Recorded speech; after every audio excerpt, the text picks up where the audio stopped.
This Torah class is brought to you by TorahAnytime.com. The story is told as follows.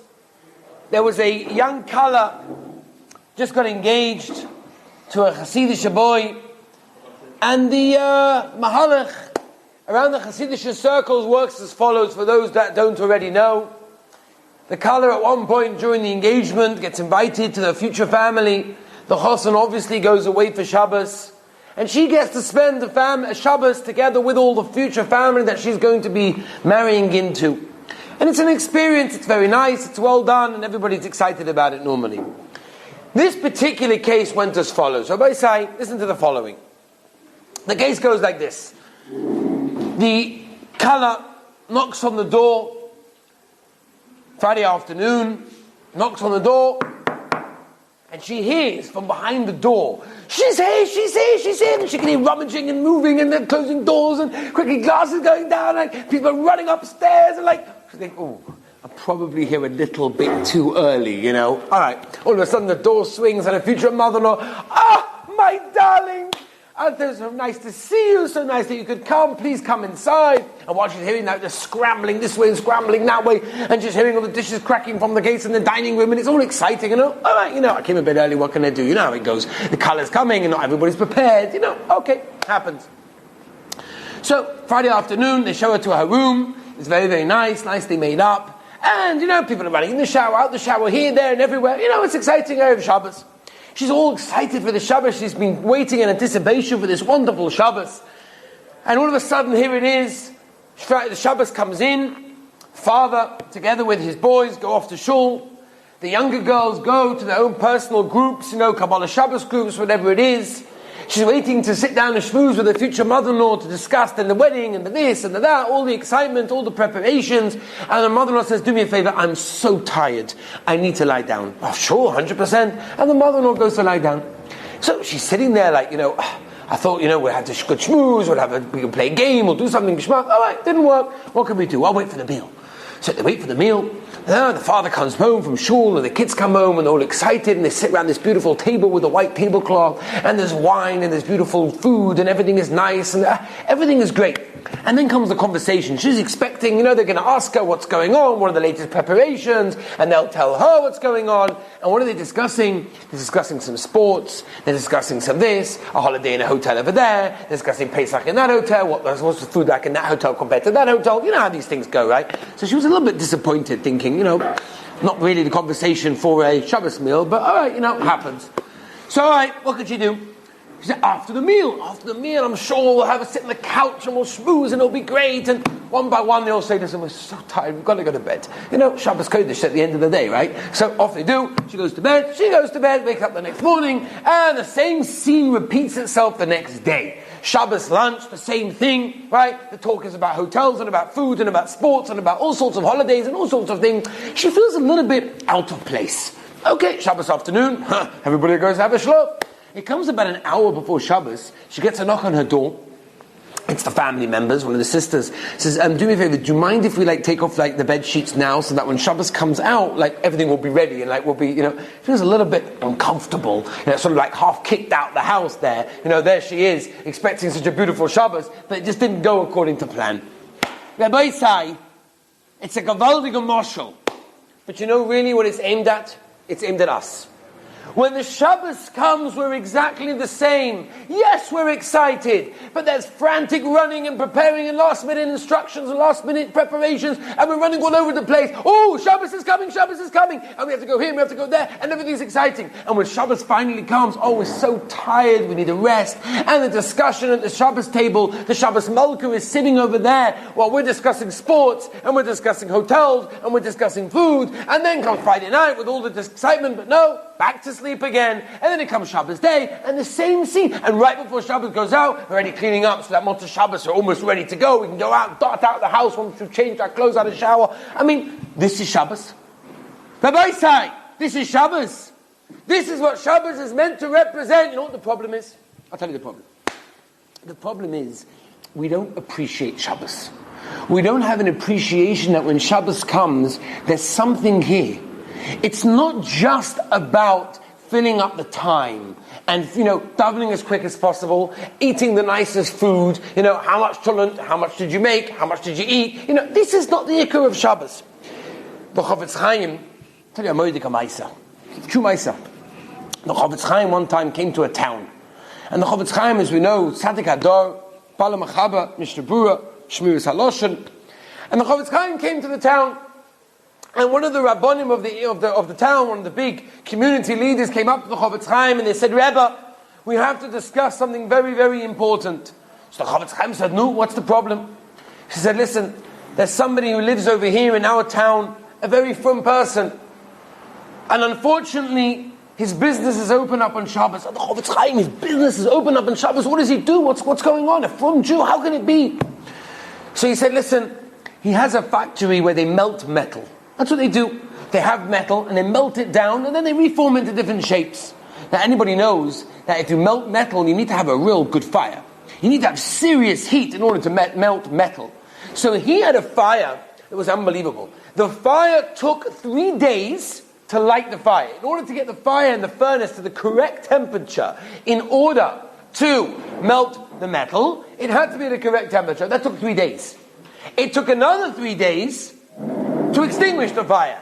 So let's think about it, Rabbi Yisai. Let's make a simple cheshbon, right? Simple calculation. You don't have to be Einstein to figure this one out. 3 days, Sunday, Monday, Tuesday, to make the fire. Wednesday, Thursday, Friday, to put out the fire. When's he meant to work? His only day of working is on Shabbos. Switch around the days, minus kamina. He's got to work on Shabbos. So they said to the Chofetz Chaim, in order, his factory is open, it's a tremendous chilul Hashem, everybody knows it belongs to a Jew, and everybody knows that this Jew's factory is working on Shabbos, such a chilul Hashem. The Chofetz Chaim said, no problem. I'll speak to him, I will persuade him to close up on Shabbos. He said, Chofetz Chaim, you don't understand. You need to explain to him and show him how he can close his factory. Chofetz Chaim said, you're making a tremendous mistake. You know what the mistake is? He knows how to make metal better than I do. There's no question about it. That's his business.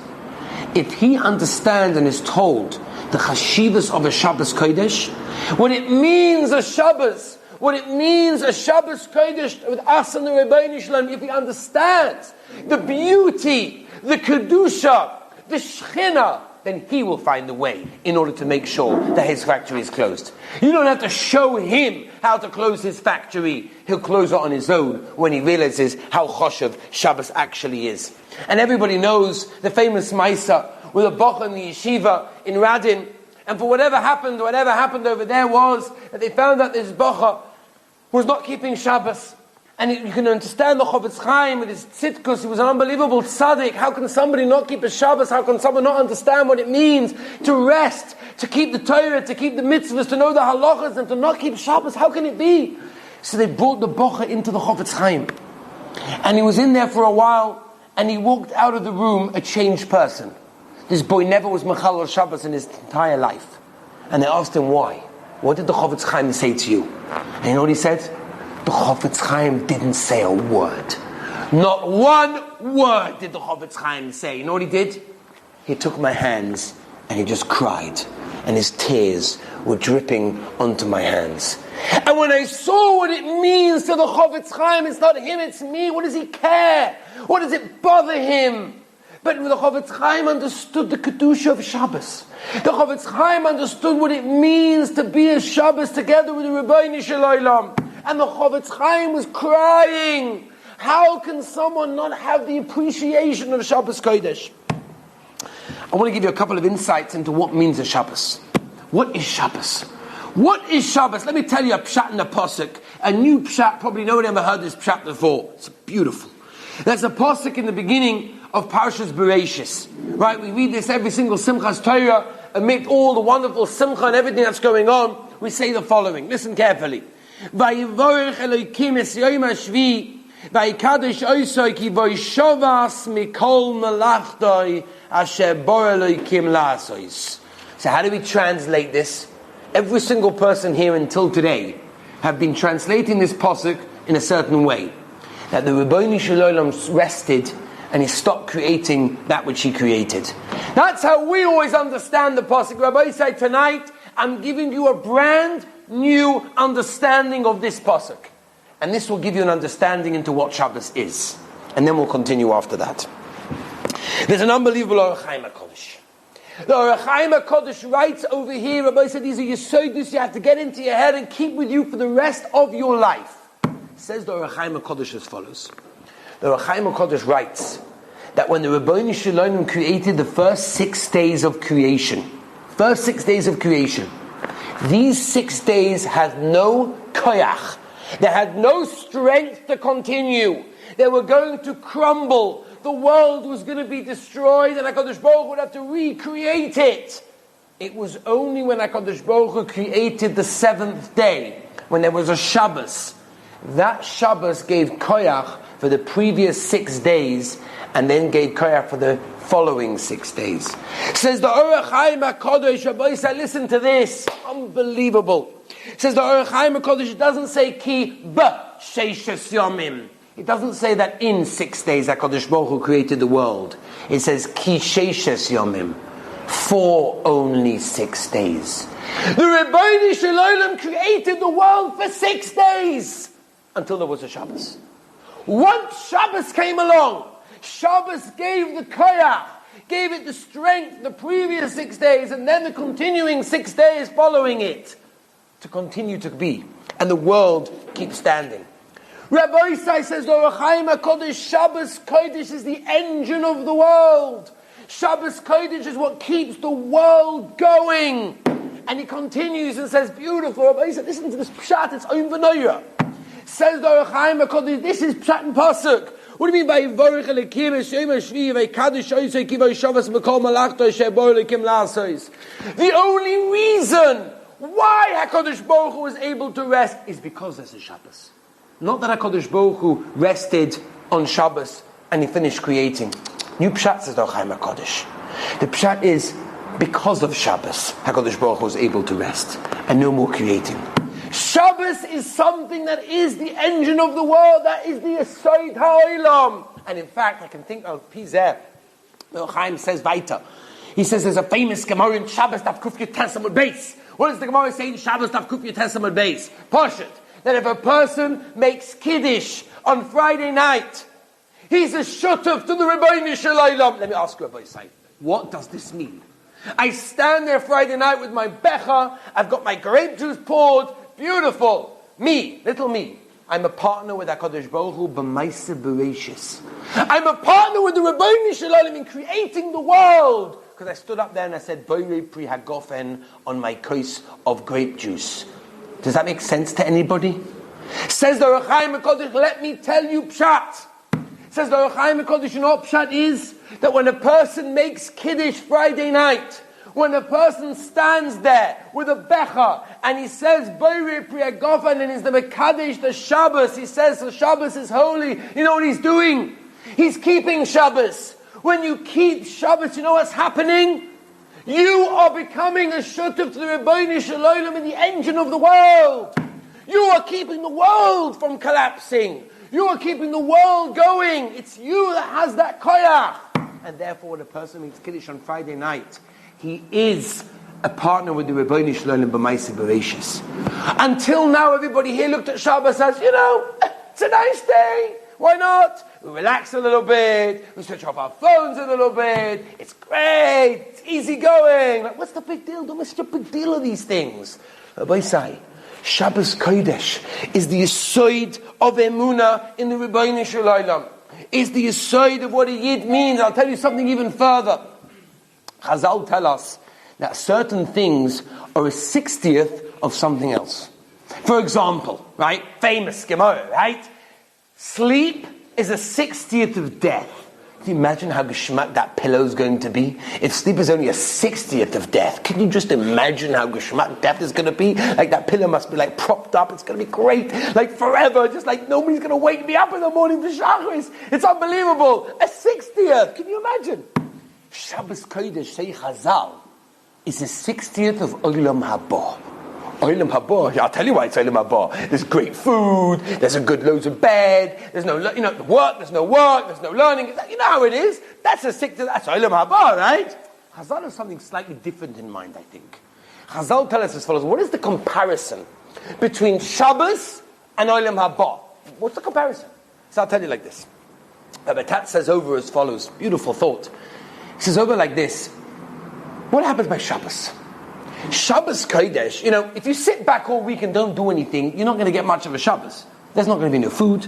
There's not going to be anything prepared. Everything's just going to look like this. Just happens to be a Shabbos.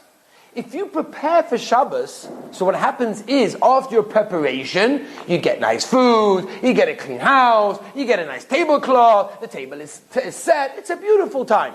If you don't prepare, you don't get anything. There's a dimming to that, an olam haba. What's olam haba? We all have this idea of olam haba, like we're going to get there, and every time we do like a mitzvah here, we get like a token, like it prints out one of these raffle tickets or one of these tokens, and we get there, they're going to give us this huge roll and say, here you go, buy whatever you want, it's great, right? You know what olam haba is? Olam haba is they hand you. Whatever you made of yourself in this world, that's what they're going to hand you. No, they're not going to hand you anybody else. All the gedolim in the pictures in your room, beautiful. But they're going to hand you. Whatever you did, whatever you accomplished in this world, however many mitzvahs you did, however much Torah you learned, whatever you did, you kodesh Sahara this way, that way, they're going to hand you. And you're going to enjoy it for the rest of eternity, forever and ever and ever. If you prepare in this world, and you do the right things, they'll give you such a beautiful gift at the end. Rabbi said that's exactly what Shabbos is. Shabbos is a sickness of olam haba because there's a comparison. Chazal say, Mr. Shiurim says that Chazal tell us that this world is a corridor to the next. It's only a preparation. The week is a preparation for Shabbos. If you prepare during the week, you'll have what to eat on Shabbos. And if you don't, you'll have nothing to eat on Shabbos. This world is the same thing. You have an opportunity to do. You have an opportunity to accomplish. Every single moment is another opportunity. Take it or leave it. It's up to you. But that's the dim into Shabbos. There's no shaila about it. Yerushalmi tells us, in the Dorim base, Yerushalmi tells us that a person is Mekayim Shabbos, a person keeps the Shabbos, it's Keneged Kol HaMitzvahs. The Rebbe Eliezer says if a person keeps Shabbos, it's Mechapen Kol HaAveiros. All the Aveiros that a person may have done is a kapara that a person keeps Shabbos properly. And obviously the only way to keep Shabbos, Rabbi Yisrael, the Chofetz Chaim tells us in the Agdama, the Chelik Gimel, the Mishnah Berurah, is by learning the halachas, by knowing what it means a Shabbos, by knowing what it means. Rabbi Yisrael, Shabbos Kodesh is the Makar HaBracha. People are running for brachas and for skulas. Here it is. Chazal tell us, you want something that's the Makar HaBracha. You know what Makar HaBracha means? You know what Makar is? So it's a foundation. What's a foundation? A foundation of a building is the most important part of the building. When you watch them building, you may see them building, it's horrible, they dig down, and all you see is stone, and you see, sand and mud. It's not geschmack. But we all know that in order to build a beautiful building, you have to dig down. You have to make the foundations nice first. The Yisod of Yiddishkeit, the foundation of Yiddishkeit. How do we look at a Jewish person? How do we recommend and how do we associate a frum Jew? He's Keep Shabbos. He's a Shem Shabbos.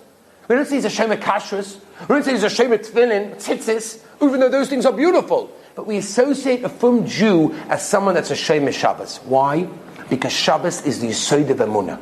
What is Shabbos Kodesh? Just to give you an example, we always understand Melacha and Shabbos as this strenuous act of this person schwitzing away. It's absolutely unbelievable. What are the things that are also on Shabbos? There are 39 prohibited activities on Shabbos. Where does it come from? It doesn't say anywhere in the Torah what they are, by the way. It doesn't say anywhere. It doesn't say in the Torah what they are. How do we know what they are? Because Chazal tell us that since the Torah put Shabbos together with the Mishkan, so whatever they did in the action in the Mishkan is automatically also on Shabbos. By the way, al Pi Kabbalah, there are 39 activities that the Rebbeinu Shalom created the world in. So there's 39 ways that Kadosh Baruch Hu created the world, there's 39 ways that we make the Mishkan, and there's 39 prohibited malachot. What's a malacha? A malacha doesn't mean work. It says nothing, nowhere does it say you're not allowed to work on Shabbos. You can have somebody that schleps a couch from place to place, from place, while he's shvitzing. After Shabbos, he's shvitzing away. I don't think it was in the spirit of Shabbos, but he didn't break Shabbos. Whereas, you can have somebody that takes a tissue and he carries it to the street. This person was Machal Shabbos. Why? Well, what's pshat? The answer is, the Rebbeinu Shalom said, don't create on Shabbos. The Rebbeinu Shalom stopped creating on Shabbos. And therefore, all of the Lamates Malachas, if you go through them from Boyer to Bishul to Losh to Teuchen to Ma'abed, all of them are acts of creation. Switching on a light is a creation. Taking out bones from a fish is a creation. They're in different levels, and we have to explain them obviously in different situations, but they're all creations. The Torah was makbid on Shabbos not to create. And therefore a person has to realize what Shabbos actually is. You know, one of the inyanim of Shabbos, and this obviously is the Yesod Emunah, is a mitzvah. What is the mitzvah of Shabbos? Rosh Yeshiva says, you know, every yontav has its mitzvah. Pesach with the matzah, Sukkot with the lulav, Rosh Hashanah, you've got the shofar, Shavuos, you've got the cheesecake. I mean, there's always things when it comes to the yontav that have correspondence to mitzvah. What's the mitzvah of Shabbos? What are we meant to be doing on Shabbos? What are we meant to be accomplishing on Shabbos? Shabbos comes, all right, now what? What happens? I don't feel anything. You know, it goes, Rabbi, I don't feel anything. When Shabbos come in, we're meant to have this feeling, like, I don't know what something's going to happen. What is Shabbos? What's the mitzvah? Says Rosh Yeshiva Pinkas, you know what it is? Oinik Shabbos. We are meant to realize that there's a time that HaKadosh Baruch Hu wants to spend with us. Shabbos is once a week that we take a break from our work, from our parnasa, from our learning schedule in a regular way. And we take a break and we say, hold on a minute. Who's creating the world? You know what it is for a business person? You know what it is for a business person to switch off his computer? No emails, no internet, no phone calls, no business meetings, nothing. Everything is now being done by the Rebbeinu Shalom. Rosh Yeshiva Pinkas says, it's a moedik, a moshe. Listen to this. He says, you have a fellow, a mamish, a poor fellow. He's got mamish nothing to his name. He's got in his pocket maybe like 5 shekel to buy himself a falafel maybe in the 5 shekel shop, and he's going to buy it, that's his supper. That's it. He owns nothing else. So the fellow says he's on his way to the falafel shop, he's going to buy himself a falafel. Wonderful. His friend says to him, I've got a great idea for you. What's the idea? He says, why don't you take this 5 shekel and buy yourself a lottery ticket? He said, what, are you crazy? I'm not going to eat anything then, am I? I'm not going to, this is my supper. This is it for the next 24 hours. I have no idea when the next money's coming in. But buy yourself a lottery ticket. You'll have no idea. Maybe you'll win. He says, you know what? I'm going to take your advice. And he goes and buys a 5 shekel lottery ticket. Lo and behold, your boy say, he won the lottery. He won the lottery. The guy's over the moon. It's unbelievable, right? He looks like a tramp, but he's over the moon because this guy's got millions of shekel. Now he has a major problem, right? He has to go and collect the money. He doesn't have a penny for a bus, let alone a taxi. He has got a penny for a bus. He has to go and borrow money in order to go and get a bus to pick up his millions of shekel. Wonderful. Now let me picture the following scenario. Picture the following. There you've got this guy, right? You never know, by the way, when you're in the bus, you may meet this guy. You've got this guy sitting on the bus, yeah? And he's sitting there, he smells, he hasn't had a shower for a couple of weeks. His clothes look disastrous, it's all torn. It doesn't look the nicest, pleasantest, neatest fellow you've seen in the world. And everybody walks on the bus and everyone's like, Nebuch, give him a seat or something. Nebuch, poor guy. Everybody say, anybody feel sorry for this guy? Does anybody feel sorry for this guy that's on his way to pick up 40 million shekel? I don't think so. The potential is there, it's right there. He just didn't pick it up yet. Imagine, for example, you have this rich uncle, right? We all have this dream that this rich uncle is going to come over to us and do the following. He's going to take out his checkbook, he's going to write out $20 million, rips out the check, and says, here you go. When you reach, 21, 22, whatever it is of the age, you can cash the check, get the cash, no problem. But you haven't got the money yet. What are you so happy about? Yeah, but I've got the check, it's right here. Say Chazal. That's exactly what a Yid should feel on a Shabbos Kodesh. We're sitting on a Shabbos, we close our businesses, we close our work, hopefully. And we're sitting and we're trusting in the Rebbeinu Shalom, in Emunah and B'tachin and Hashem. Everything's up to the Rebbeinu Shalom. That's what a Shabbos is about. And we have to realize that. And we have to understand that the Shabbos is meant to be a time that we have to understand the Rebbeinu Shalom is with us and wants to spend time with us. Imagine you go home after a year being in yeshiva. So you go back to your parents. Parents didn't see you in a whole year. They're so excited he's coming home. They buy you some special food and your favorite drink and the this and the that. Wonderful. And you're sitting there in the meal and you're schmoozing, and straight after the meal, your parents are all excited that maybe they're going to, we're going to schmooze, we're going to have a play game together. And you go take your magazine, sit on the couch, off I go, 2 hours, not a word. Mama's glued to this magazine over there. And your parents are like, don't you think you could spend a little bit of time with us? Talk to us a bit? And the Rebbeinu Shalom says the same thing. Once a week is all I ask. Once a week, the Rebbeinu Shalom spends time with us. He wants us to realize His presence is here. Imagine if you were going to the Chofetz Chaim. You're going to Akiva Eiger. You're going to the Chassam Sofer's house. And you're sitting there and the Chassam Sofer comes in with a plate that he prepared. Here, chicken, rice and potatoes. He prepared it specifically for you. And you turn to the Chassam Sofer, you turn to the Chofetz Chaim, you turn to Akiva Eiger and you say, thank you very much, but no thanks. He's like, why? I prepared it especially for you. You trust that? He's like, no. I'm working on my precious. I'm wanting to be a big tzaddik. I don't like to eat too much. I want to fast and whatever. You must be crazy. The Chassam Sofer, Akiva Eiger, they want you to enjoy.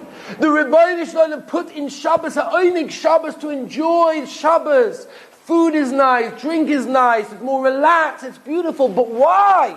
What's the purpose of it? It's not just meant to be an off day that's free. The purpose is to understand that the Rebbeinu Shalom has come down to spend time with us. The Rebbeinu Shalom wants us to feel close to Him. Rabbi said, the Mesiras Nefesh of Klal Yisrael, the Mesiras Nefesh of the Gedolim, who doesn't know the mice of the Stipler? The Stipler was in Siberia. My grandfather was also in Siberia. He told me the conditions over there, you can't even imagine. And the Stipler was in Siberia, and he was a guard in a certain place. That was his job, that's what he had to do. And it came Friday night. It was absolutely freezing, minus 10, 15, 20, whatever it was. We can't imagine such a temperature. And Lamaisa, the coat that he had, the beautiful fur coat that was going to keep him warm, someone at the previous guard had put it onto one of the pegs that were on the tree. And there's a halacha that if something's on the tree, you can't take it off because you're using the tree.